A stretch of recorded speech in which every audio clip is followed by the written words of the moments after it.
За оройн мэд guys. Амидо тавт өдөр өчтөр алдагалгүй гарч чадсан уу? За портфолио маркет апдейтэд агсан юм бол гайгүй нэг сараа маш дэжгүй ашигтай гарсан байх ёстой. Та энэ дунд гэхдээ би мэдчихэж байгаа. Зарим хүмүүс нь жоохон шуналтай. Тэгээд шуналтай хүмүүс нь алгадуулсан байж магадгүй. За тийм учраас хэдүүлээ би өмнө бас хэлчихсэн. Одоо юу гэсэн бэ гэх юм бол олсон өгөөжөө хамгаалах ёстой. Окей. Шунал бол бидний дайсан. Ямар нэгэн байдлаар та энэ дунд алтгал хүлээж авсан хүмүүс байгаа юм бол нэмэлт ашигын араас бити яваарай. Окей. Алтгалаа шархаа бити нөхөх гэж үзээрэй. Зүгээр салаа явчих. Зүгээр хайчих. Окей.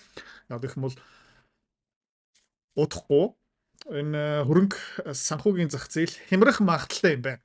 Окей. Ерөнхийдөө сигналууд нь ер нь бол тодорхой болж эхэлж байна. Жишээлбэл одоо Nasdaq гэд хараад үзэх юм бол өмнө нь бол 50 хоногийн moving average-аас хөөрхөн зайтай явдаг байсан бол одоо ерөнхийдөө 50 day moving average-ийн дээгүүр доогоор ингээ явж байгаа. Ерөнхийдөө тренд маа жоохон сулраад эхэлж байна. Өнгөрсөн 5 дахьд өчигдөр бас ямар мэдээ гарсан бэ гэх юм бол Nvidia Corporates OpenAI-д амлсан эсвэл урьдчилан байдлаар тохирсон 100 тэрбум долларын хөрөнгө оолтой бас татгалцах гад ах шиг байна. Тэгээ тиймэрхүү юм болоод ирэх юм бол AI гэх мэт шин ерөнхийдөө жоохон хөөсрэлт ерөнхийдөө унаад ирч магадгүй. За Nasdaq хараад үзэх юм бол тийм баг хуучин all time high-ыг нэг хальт долоогоод буцаагаад одоо доошлоод эхэлж байна. Dow Jones жоохон буурч эхэлж байна. Тэ одоо ер нь бол энэ тренд лайн дээр ирсэн байгаа. S&P 500 сонирхолтой. Dow Jones Nasdaq-аас илүү хүчтэй харагдаж байгаа. Гэхдээ та ингэ харж байгаа юм бол RSI нь ерөөхдөө буцаага доошоо эргэж байна. Өнгөрсөн 7 хоног 3 өдөр ерөөхдөө улаан candleтай гарсан. Тэгээд хэдүүлээ одоо харах ёстой. Нэг тэг зах зээлийг аврах магадaltaй юм юу юм бэ гэх юм бол энэ жил бол Америк дахиад сонгуулийн жил их хурл нөгөө Конгрессын сонгуул тэрнээс болж мөнгө хэвлэгдэж магадгүй гих мэдчлэн яг гэх юм бол хөрөнгөний зах зээл унаад эдийн засаг сулраад ирэх юм бол ерөөхдөө сонгуул дээр Republican нам Donald Trump-ийн нам ерөөхдөө цохилт авч магадгүй тэгэх ёсгууд тийм учраас ерөөхдөө нэг арга хэмжээ авч магадгүй. Хувьцааны арилжаа хөрөнгө оолт тийм мөнгөөр мөнгө олох амар сонирхолтой байгаа ч тийм. Гэхдээ амар хэцүү хэвч хүмүүс нь ерөөсөж чаддгүй. Ягаад чаддгүй юм бэ гэх юм бол ментор багш байхгүй, community байхгүй. Одоо сайн сонсоорой. Би school community нээсэн. Тэн дээр юу зааж байгаа юм бэ гэх юм бол энэ толгоонд байгаа хөрөнгө оолтын бүх чадвараар чамтай хуваалцаж байгаа. Тэрнээс гадна би ямар хувьцаа хизээ ямар ханшаар хэдэн хуваар авж байгаа юм бэ тэн дээр ил тавигдсан байгаа. Чи нөгөө дүр аж бол. За. Манай community-ээр нэгдсэн хүмүүс одоо 1 сарын байдлаар доллараар тийм ойролцоо 50-60% өгөөж аль хэдийн авцсан байгаа. За, чи миний энэ чадварыг сурмаар байгаа юм бол энэ видеоны эцэст манай рафтан чам дэлгэн мэдээлэл өгнө. Тэгээд school community дотор уулзъя. За, окей. Алт мөнгө ярьцгаая.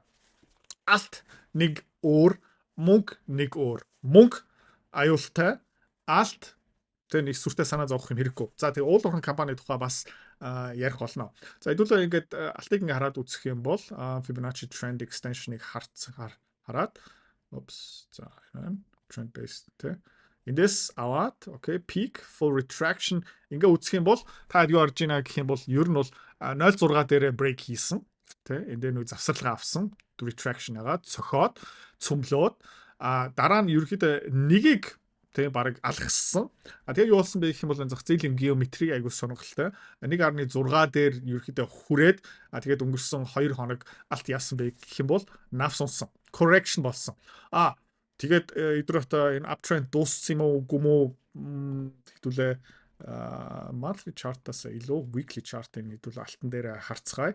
Uptrend дуусаг байгаа шүү. Окей. Ерөнхийдөө зүгээр correction гэсэн үг. Өмнө хэвдүүлээ бас зөндөө correction харж ийсэн. Тэгээд uptrend-ийг хэвдүүлээ ингээд зураад үзэх юм бол хүчтэй хэвээрээ байгаа шүү. За uptrend нь ерөнхийдөө хизээ дуусах юм бэ гэх юм бол энэ 200 day moving average цөмлөөд явчих юм бол одоо яг магадaltaй юм бэ гэх юм бол одоо тэ ер нь бол одоо sideways эсвэл тэ өшөө бууралт ирээд алт бол нэг 4300 4200 буураад эхлэх юм бол ерөөхдөө тэ энэс доош яваад ирэх юм бол тэгэл окей энэ тренд дуусаа алт энэ жилдээ шинэ хай гэх мэт шиг хийх худлаа болно гэсэн үг. За өмнө та хэдүүлээ харж байгаа юм бол өнгөрсөн жилийн 4 сараас өнгөрсөн жилийн 7 сар хүртэл ерөөхдөө sideways consolidation явсан. Тухайн үед бас нэг up candle байсан. Хэдүүлээ жоохон zoom in хийгээд ингээд үзчихээ.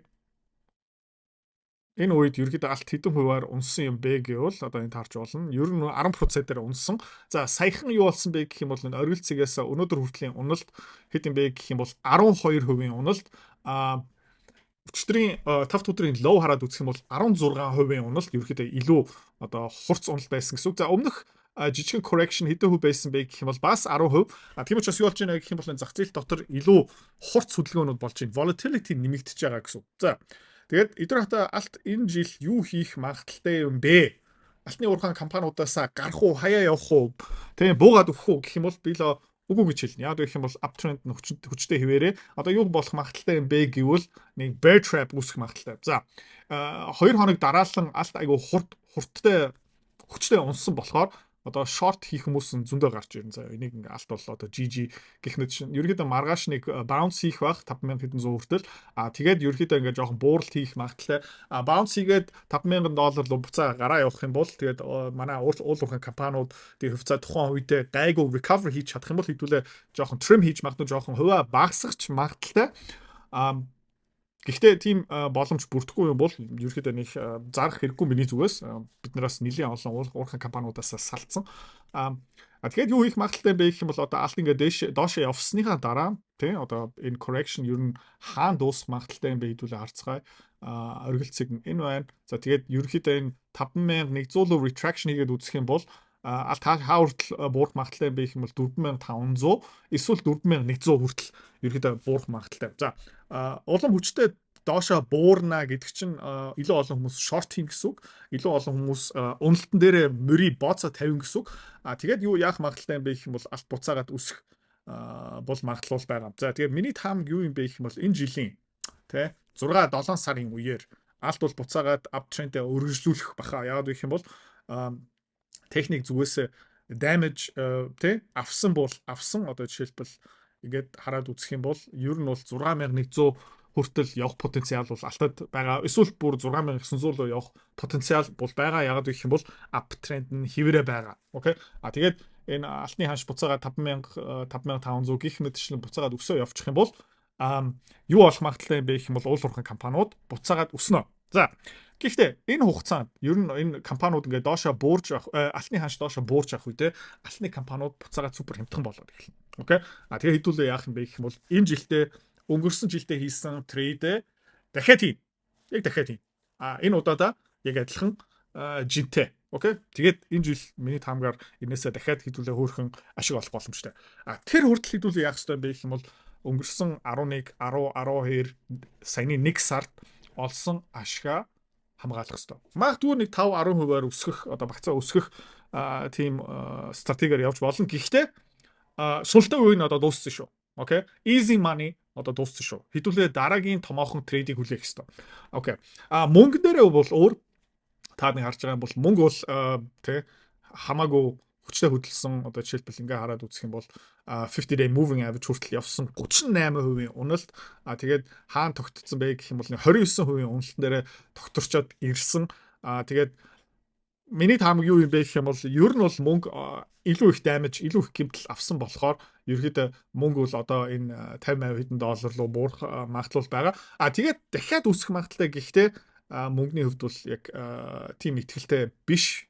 Яагаад гэх юм бол өнгөрсөн цаг үеийг хараад үзэх юм бол тий яг нэгж ярьж байгаа юм бэ гэх юм бол бас дахиад түүхийг би ярьж байна.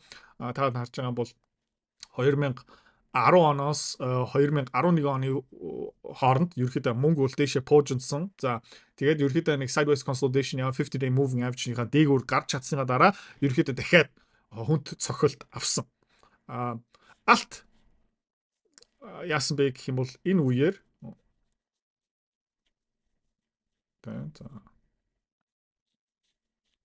алт 2011 оны үеэр 20 онд явж шүү дээ. Хаашлах хэрэгтэй. Окей. За алт бол тий та харж байгаа бол 2007-8 оны үеэр нөгөө дэлхийн эдийн засгийн хямрал болж ах үедээ болохоос өмнө ерөөхдөө нэлээд дэше өссөн. Та харж байгаа бол тий одоо энэ бараг $550-оос тийм $1000 руу явсан, даблцсан гэсэн үг. За тэрнээс хойш яасан бэ гэх юм бол correction орсон. $1000-оос $700 одоо 30% уналт ерөөхдөө энэ яг адилхан дахиад болох магадaltaй. Тэгээд яасан бэ гэх юм бол та харж байгаа юм бол маш урт хугацааны bull market руу явсан. Тэгээ 2011 оны үеэр одоо нэг 3-4 сарын үеэр ингээ алт ингээ дээшээ яваад sideways consolidation хийж явахдаа мөнгө бол навс унтсан. Алт бол дахиад тий ерөөхдөө та харж байгаа юм бол 3 сар, 4 сар, 5 сар, 6 сар, 7 сар тий дахиад нэг хагас жил ерөөхдөө дахиад run хийсэн. Тэгээд $1300-оос $1900 хүртэл яваад тэгээд ерөөхдөө sideways consolidation болоод тэгээд олон жилээр буцаагаад унсан. За тэгээ иймэрхүү түүх дахиад автагдах магадaltaй. Тийм учраас одоо энийг ярьж байгаа. Окей. За дээрх 7 хоногт хэдүүлээ яах юм бэ гэх юм бол жоохон хувьцаануудаа багасгах юм. Жоохон ашгуудаа хамгаална гэх мэтчлэн зэ. Tesla-гийг баг зэрэг зарна. Oscar Health 9 хоногийн дараа тайлан гарах юм чинь нэг зарах хэрэггүй бах. Mika Matsa ерөөхдөө ханш гайгүй юм бол хэдүүлээ жоохон зарж үзье. Гэхдээ ханш нь тохиромжгүй юм бол нэг зарах хэрэггүй, зүгээр хэдүүлээ төвчээд энэ uptrend ерөөхдөө дуусаг байгаа. Тэгээд хэдүүлээ зүгээр жоохон хүлээх хэрэгтэй. Westwoods-ээс жоохон гарч болно. Яг гэх юм бол South Africa, Африк байгаа учраас илүү жоохон аюултай хөрөнгө болт. All mining-аас хэдүүлээ гарцсан. EQR-аас хэдүүлээ бас гарцсан. Тэгээд саяхан хэдүүлээ юу хийсэн бэ гэх юм бол биткойн дээрээ жоохон шорт хийсэн. Тэгээд яагаад биткойн дээр шорт хийсэн бэ гэх юм бол одоо гэлс ярьцгаая. Micron дээр хэдүүлээ харцгаая. Ер нь бол энэ химлэл ухаан дээр сүрэг мэдээлэл гараад эхлэх юм бол хэдүүлээ Micron-ы хувиа жоохон багасах хэрэг гарч магадгүй. Гэхдээ одоохондоо бол сүртэй паниктах хэрэггүй. Яагаад вэ гэх юм бол Micron-ы уналт энэ ерөнхий зах зээл өнгөрсөн тавтахад яагаад буурсан юм бэ гэх юм бол тэр алтны уналтаас болсон. Олон санхүү, олон хөрөнгө оолтын сан тиймэрхүү байгууллагууд ерөнхийдөө мөнгө алдсан. Тэгээ мөнгө алдаад ирэхээр яадаг юм бэ гэх юм бол янз бүрийн хувьцаануудаа зардаг учраас тиймэрхүү болж исэн. За. Окей. За тэгээ яагаад ер нь бол биткойны шорт хийсэн юм бэ гэвэл тэ яагаад MicroStrategy-гийн шортн дээр хэдүүлээ хувиа нэмсэн юм бэ гэх юм бол ерөнхийдөө эндээс харж болно. Тэгээд та харж байгаа юм бол ер нь бол head and shoulders маягийн юм болж байна. Ер нь бол Bitcoin double top хийчээд ерөөхдөө унаад. За тэгээ энд нэг bear flag байгаад тэгээ bear flag-а цумлоод окей. Retest хийгээд тэгээ failдсан байхгүй. Тэгээ failдсан. За тийм учраас хэдүүлээ юу хийж ийна гэх юм бол саяхан Bitcoin-ы short руу орсон. Тэгээ эхний target юу юм бэ гэх юм бол энэ 72000. За тэгээ тэрний дараах target юу байх магадaltaй юм бэ гэвэл ерөөхдөө $50,000 руу унах магадaltaй. Бүр доошоо унах потенциал бол байгаа. Тэгээ хэдүүлээ зүгээр ингээ харцгаая. Тэ эхний target хаана байгаа юм бэ гэх юм бол ер нь бол энэ $70,000 дээр жоохон завсарлага авах. Тэгээд дараагийн target юу юм бэ гэх юм бол энэ 52,000.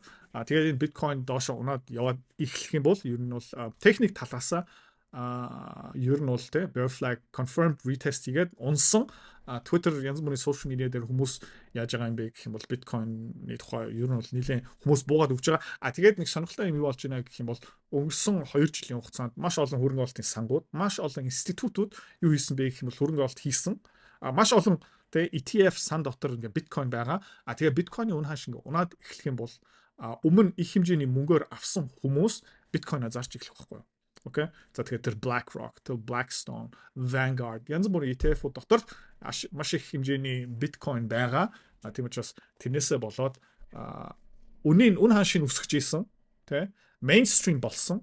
Биткойн эзэмшдэг хүмүүс илүү түгээмэл болсон. Adoption rate одоо гэх юм одоо ер нь бол илүү олон хүмүүс биткойн руу орсон. За тэгээд илүү олон хүмүүс биткойн руу орж ийна гэдэг чинь нөгөө талдаа бас илүү олон хүмүүс биткойныг зарах магадaltaй. За тэгээд ингээ хараад үзэх юм бол биткойн дээр нэлээд их тий зарыг, салыг, гарыг гэсэн одоо стресс үүсэж байгаа. За та ингээ харж байгаа юм бол тий биткойн нэлээд унж байна. Тэгээд энэ биткойн руу хөрөнгө оолт хийсэн сангууд, янз бүрийн хөрөнгө оологч нар одоо ерөөхдөө мухаа царайлж байгаа.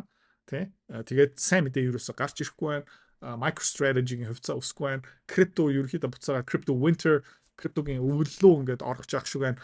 Тэгээд ийм үед яах магадaltaй юм бэ гэх юм бол айгүй violent, айгүй хүчтэй уналт ирж магадгүй. Тэгээд ер нь бол энэ $50,000 хүртэл унчих юм бол манай BITI, манай MicroStrategy-гийн позицууд ерөөхдөө биднэрт хөрхөн ашиг авчрах магадaltaй. За маргааш өдөөс хойш хүртэл тий маргааш өдөөс хойш би дахиад нэг видео хийж чинь зах зээл яаж нөхөх хэдүүлээ харцгаая. Тэгээд боломжтой байгаараа шуналтаж болохгүй шүү. шуналтад мөнгө алдсан хүмүүс та хэдийн дунд байгаа юм бол бити тий шархаа нөхөх гэж оролдоорой. Бити all in хийгээрэй тий зүгээр 50 бай. Хэдүүлээ 11 12 1 сард асар их ашиг хийсэн. Тэгээ өмнө хэлжсэн зүгээр тэр ашгаа одоо хэдүүлээ хамгаалах хэрэгтэй шүү. Дахиад хөрхэн хөрөнгө олтын боломжууд энэ жилийн 4-5 сард гарч ирнэ.